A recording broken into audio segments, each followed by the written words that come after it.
Começando mais um papo reto aqui pelo site Agora Vale. Hoje, 24 de agosto de 2018, e nós aqui no papo reto recebemos a presença do professor Adilberto Chagas, joseense por adoção, candidato a deputado federal pelo Partido Novo. Bom dia, professor, seja bem-vindo.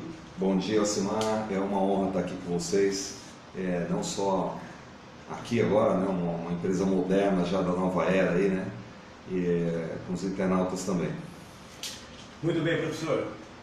Gostaria que o senhor começasse falando um pouco do seu perfil, né? O senhor que veio lá do norte do país e é um empreendedor, veio com a sua família aqui para São José dos Campos, né? Com seus familiares, e construiu a sua vida aqui, boa parte dela aqui no Vale do Paraíba. Fica à vontade. Então, eu sou o professor Adilberto, como você me apresentou. Eu estou aqui há 40 anos em São José dos Campos, quando eu cheguei aqui no Vale. E a minha família se desenvolveu no sul do Amazonas, num seringal chamado Três Casas. Eu fui o único que já nasci na cidade, em Porto Velho, na época era território federal ainda, né? E nós viemos para cá bem pequeno, eu vim para cá com 11 anos e estou desde essa época aqui. Mas o que nos trouxe para cá foi estudos, né? Lá não tinha condição de ter estudos mais avançados, técnicos, e nós viemos para cá justamente para desenvolver esse lado da nossa formação.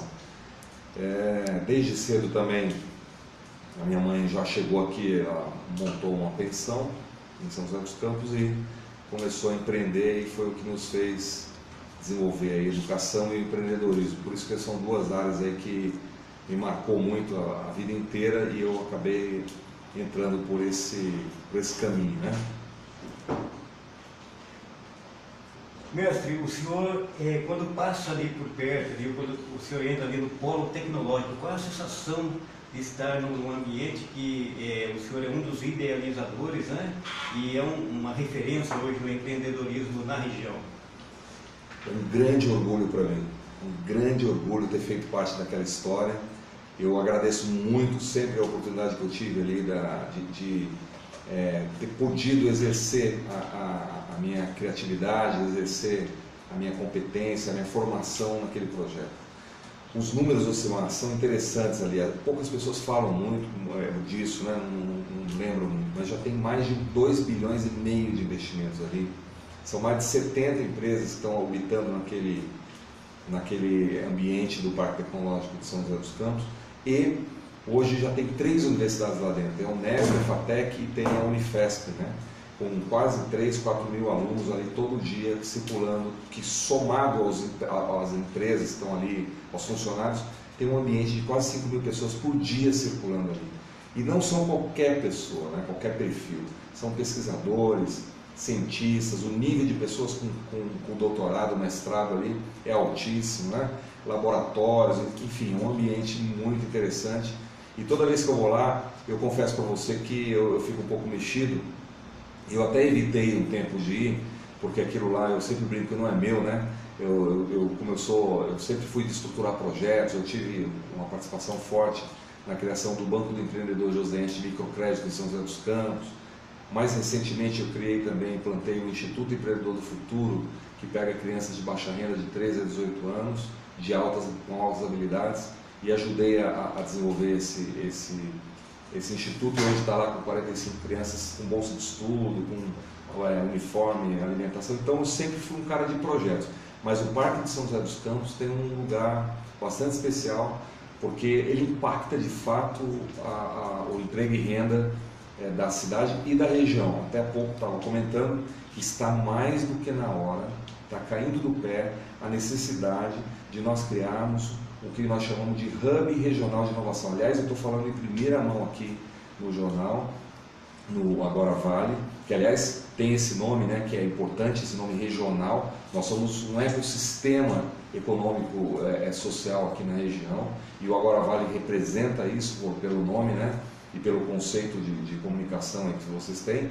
E realmente está na hora de nós criarmos esse hub de inovação, juntando as diversas competências. A competência acadêmica, a competência tecnológica, a competência comercial. Tem empresas aqui com inserção global muito forte, e nós precisamos capitalizar tudo isso, coordenar tudo isso com programas de capacitação, com programas de desenvolvimento de novas tecnologias e uma série de outras atributos aí, ou ferramentas que a gente tem desenvolvido ali no Parque Tecnológico São José dos Campos. O senhor me lembrou o jornalista João Bosco, do jornal Pai Pacaré. Ele sempre diz: o Vale do Paraíba é uma só cidade.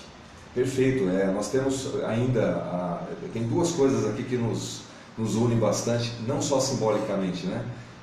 Você tem o rio, tem a Dutra e tem uma terceira que infelizmente abandonaram, mas a gente precisa brigar para retomar, que é a ferrovia, né? Se nós tivermos esses três modais, a ferrovia, a Dutra e o rio, minimamente revitalizados, vai ser difícil segurar esse vale para o futuro, hein? O vale do século XXI vai ser muito difícil segurar. E segurar não só do ponto de vista de mobilidade, mas segurar do ponto de vista de qualidade de vida, né? Você tem aqui o turismo para ser explorado de pessoas, isso aqui de trem, as pessoas podendo andar aqui de um lado para o outro de trem, rápido, como tem na Europa, todo mundo que vai para a Europa tal, acha lindo, maravilhoso. O vale é mais bonito que muito lugar que a gente conhece, muito mais vitalizado. Precisa só a gente ter vontade política, ter pessoas focadas nisso, representação política focada nisso. Verdade, professor. Tudo perto, né? O litoral está pertinho, a Serra da Mantiqueira está pertinho, o Vale Histórico, o Açúcar, os Tropeiros, né? Professor, só lembrando aqui que o Papo Reto foi desenvolvido aqui no site Agora Vale, para que a gente possa justamente ter a presença de pessoas como o senhor, que são destaques positivos na sociedade do Vale do Paraíba. E ao internauta que interessado em interagir aqui com o professor, é só preparar a sua pergunta, mandar que a nossa equipe está preparadíssima aqui para receber, tá certo? Bom, professor, vamos falar um pouquinho então de educação. O senhor que é um cientista social e é um educador, a gente sempre bate naquela tecla, né? Parece um lugar comum a gente falar de educação de qualidade, né?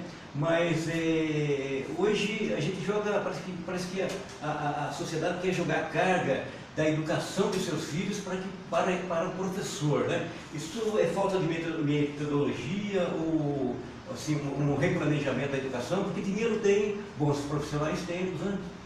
Perfeito. Eu gosto sempre de começar essa questão da educação pela estrutura. Qual que é a estrutura? Nós temos 6% de investimento em educação no Brasil, do PIB, 6% do PIB em investimento.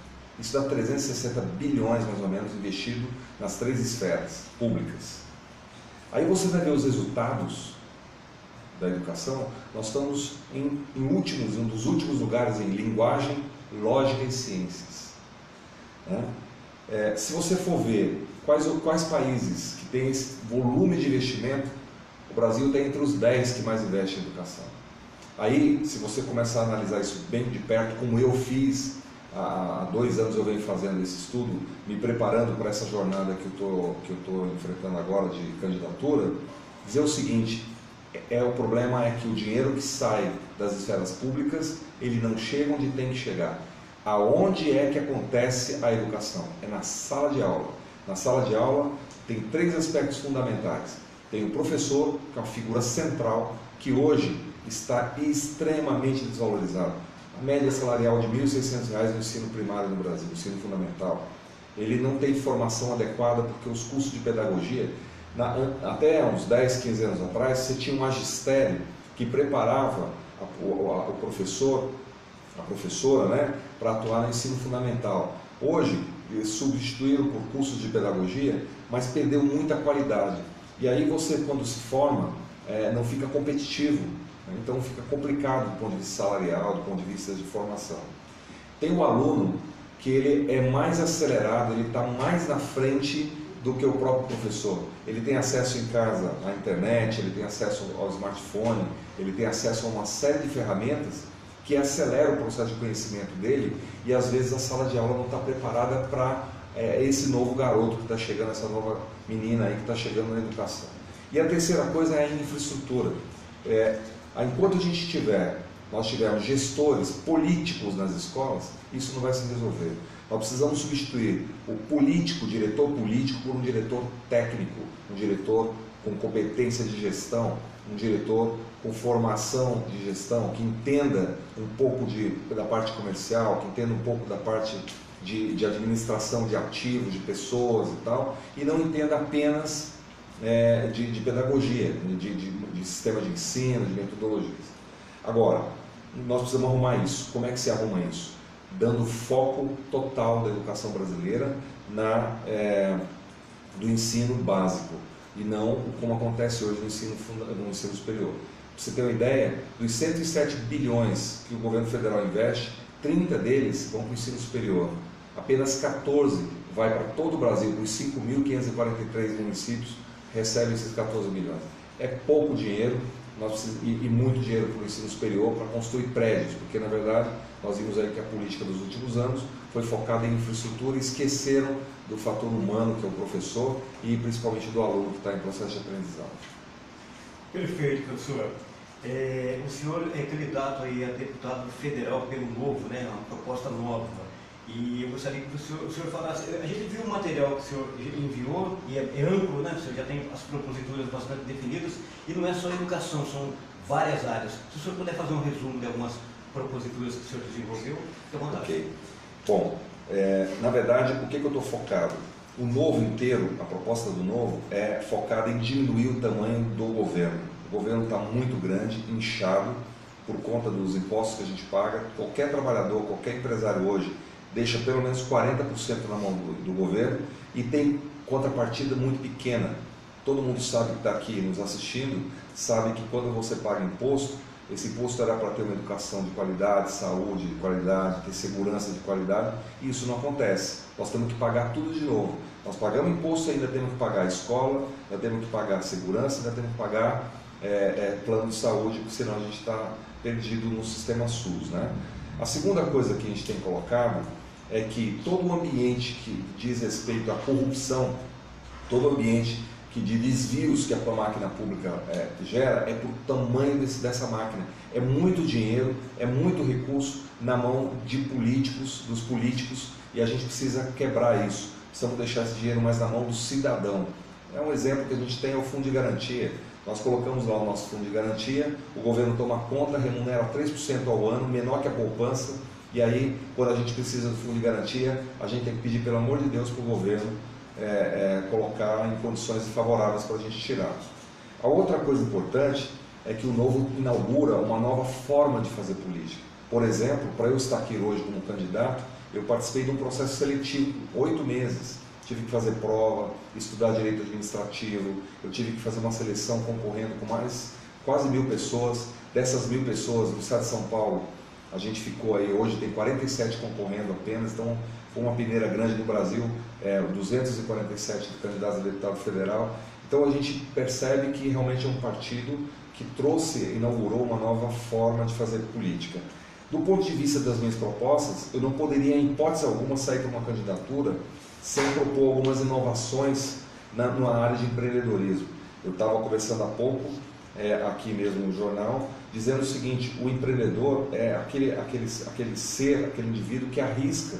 Eu vejo o Agora Vale aí, com quase 20 anos de existência, passa por mudanças, cada mudança dessa tem risco, cada mudança dessa tem conturbações, tem cenários diferentes, e ele continua existindo, continua focado em trabalhar, em oferecer a informação adequada para as pessoas, e isso ninguém vê. O governo não é parceiro nisso. O governo não é parceiro nem no aspecto comercial, muitas vezes, dando preferência para jornais de outras regiões, dando preferência para outros veículos e não trabalhando com o desenvolvimento do quem está aqui gerando emprego na região.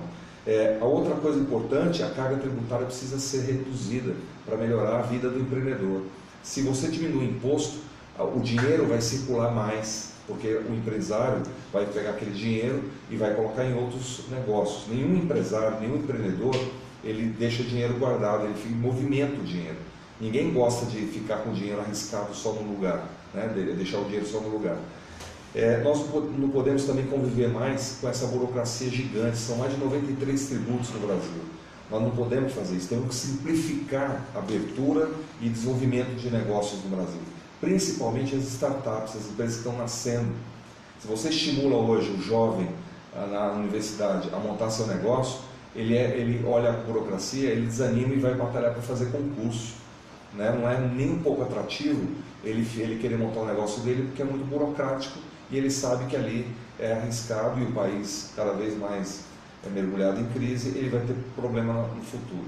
Por fim, eu proponho objetivamente no empreendedorismo que os impostos começam a ser cobrados efetivamente quando a empresa começar a faturar. E sobre o faturamento líquido, sobre o faturamento já depois dos impostos, porque não dá para você cobrar imposto sobre o faturamento bruto, porque dali é desigual, o Estado fica com um dinheiro que não é dele, o dinheiro é da sociedade que está desenvolvendo aquela riqueza.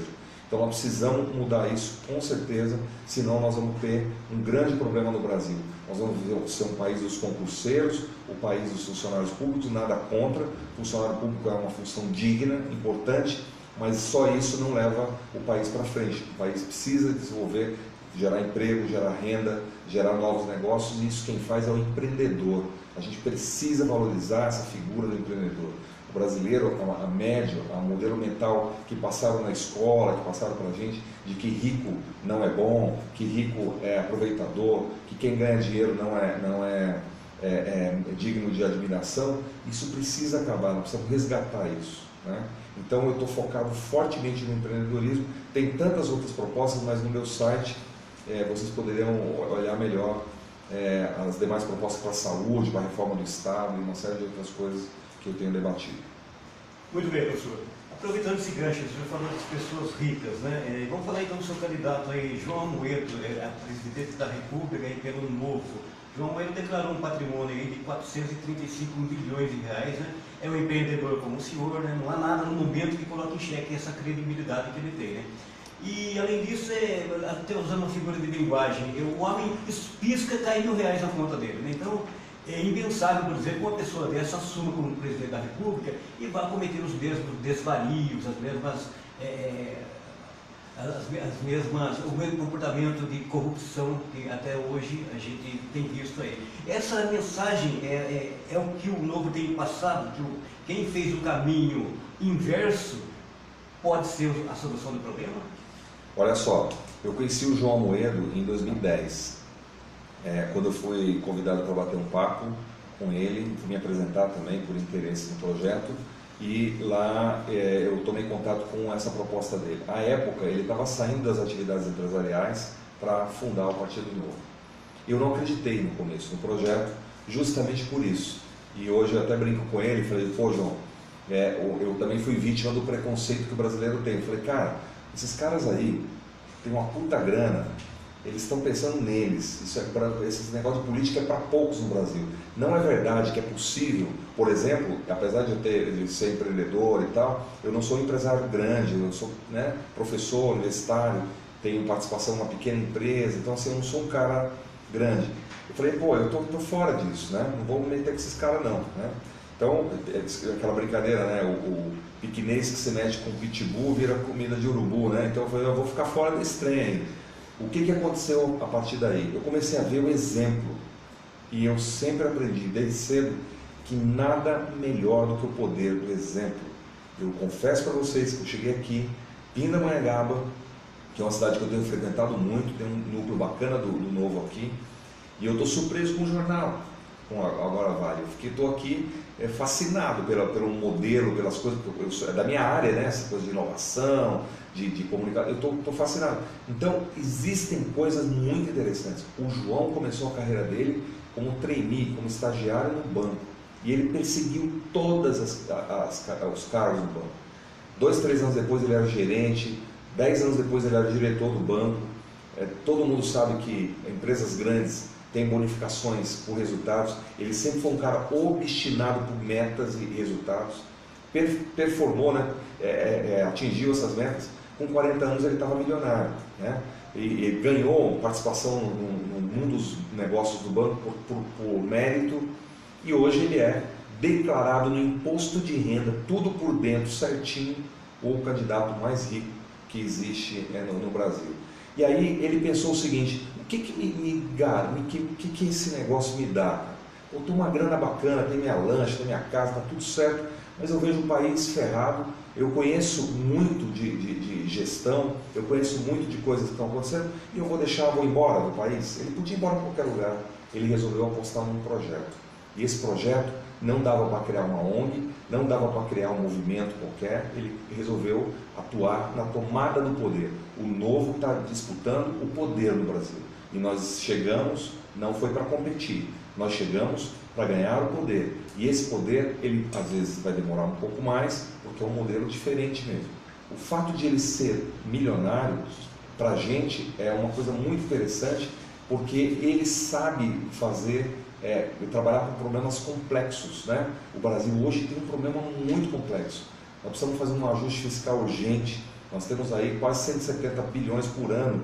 O Brasil gasta mais do que arrecada. E ele sabe, tanto ele quanto os demais candidatos, que quem for o próximo presidente da República vai dar uma dívida pública de mais de 3 trilhões de reais. 5 tri, Ocimar. 5 tri, né? Quase 5 tri.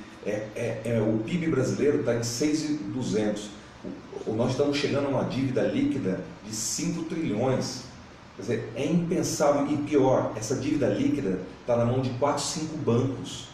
Um dia desses me perguntaram, mas ele como um ex-banqueiro, ele não vai privilegiar os bancos? A proposta do Novo é abrir o mercado. Nos Estados Unidos tem quase 3 mil bancos. Hoje tem bancos que são digitais. No celular você abre sua conta.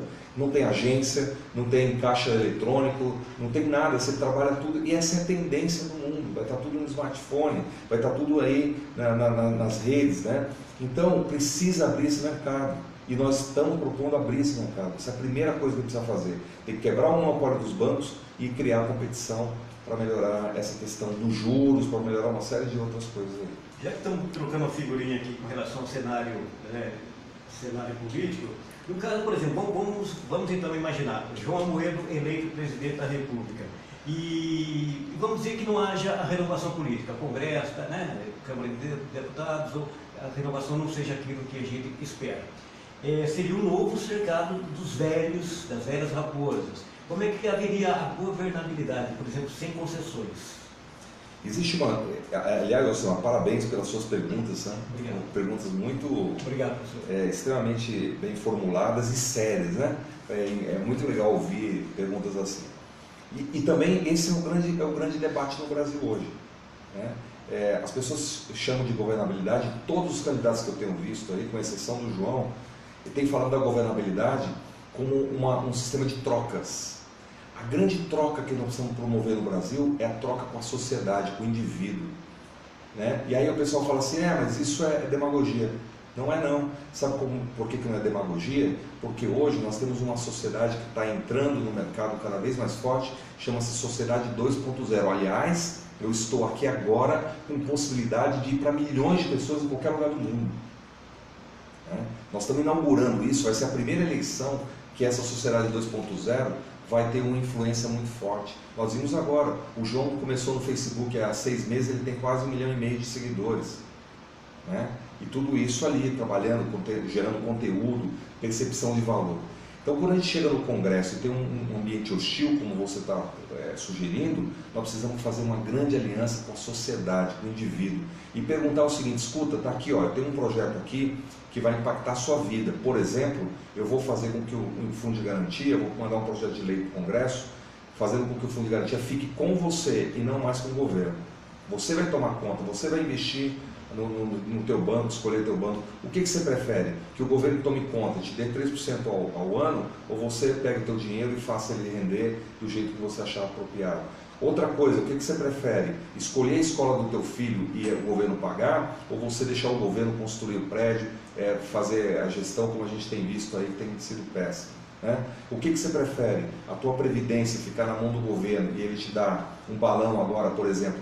Eu fui fazer meu cálculo, como eu comecei a trabalhar muito cedo, comecei a trabalhar com 14 anos, eu fui fazer o cálculo para aposentadoria, eu fiquei decepcionado, né? Eu peguei o meu padrão de vida hoje, se eu for aposentar, eu não posso parar antes de 70 anos, senão a minha família está perdida, né? Então eu vou ter que continuar forçadamente a trabalhar mais 20 anos, porque o governo levou esses 30 e poucos anos que eu estou trabalhando e ele ficou com ele e nós vimos para onde foi, né? Corrupção, desvios, desmandos e uma série de obras faraônicas jogadas fora. Quanto desperdício que nós temos no Brasil que foi jogado fora por conta dessa má gestão. Nós precisamos dar um ponto final nisso. E esse ponto final é importante no internauta entender, e essa provocação que você fez, que o acordo político tem que ser com o indivíduo, o acordo político tem que ser com a sociedade. E nós vamos fazer isso com os 244 milhões de linhas de celular ativas que tem no Brasil. Nós vamos mostrar que é possível fazer o que o Trump fez nos Estados Unidos, usando essas ferramentas, o Macron fez na França, usando essas ferramentas. Nós tivemos a Primavera Árabe em 2013, que fez uma revolução lá, usando o Facebook. Nós tivemos agora movimentos que colocou o impeachment da ex-presidente Dilma, também mobilizado pela rede de WhatsApp, pelo Facebook, pelas redes sociais. É possível nós criarmos um governo eletrônico focado com a parceria com a sociedade e romper essa barreira do toma lá da cá político. Eu quero ver o político que vai falar para a sociedade que vai ser contra um benefício desse para o indivíduo. Ele no dia seguinte está nas redes sociais e aí o bicho vai pegar para o lado dele. Muito bem, professor. O Papo Reto, infelizmente, vai terminando aqui, né? E a hora que o papo começa a esquentar, começa a ficar mais interessante, a gente tem que encerrar. Então, professor Agriberto, candidato a deputado federal pelo Novo, nós agradecemos aí a sua presença e deixo o espaço final para o senhor passar as suas mensagens aí para os amigos, internautas, fique à vontade. A grande questão que eu queria deixar para vocês é o seguinte: nós precisamos fazer a priorização da educação no Brasil, educação básica, com 5 anos de idade para frente, né? Nós precisamos criar um país com prosperidade. Prosperidade, ela tem a ver com geração de riqueza. Então nós precisamos simplificar, eliminar as burocracias, diminuir a carga tributária para ficar mais leve o empreendimento das pessoas e deixar as pessoas criarem suas próprias riquezas. E a última coisa é criar um país simples, seguro, livre e onde todos possam chegar lá. Porque hoje a gente sabe que mesmo se esforçando, você não tem as mesmas oportunidades e as pessoas que têm mais grana se posicionam melhor e as pessoas que não têm dinheiro têm dificuldade de avançar a sua vida e ter sua qualidade de vida merecida. Então, gerar riqueza acaba com a pobreza. Nós não estamos aqui para acabar com a desigualdade. Nós estamos aqui com uma proposta para acabar justamente com a pobreza, que é o grande câncer do Brasil hoje.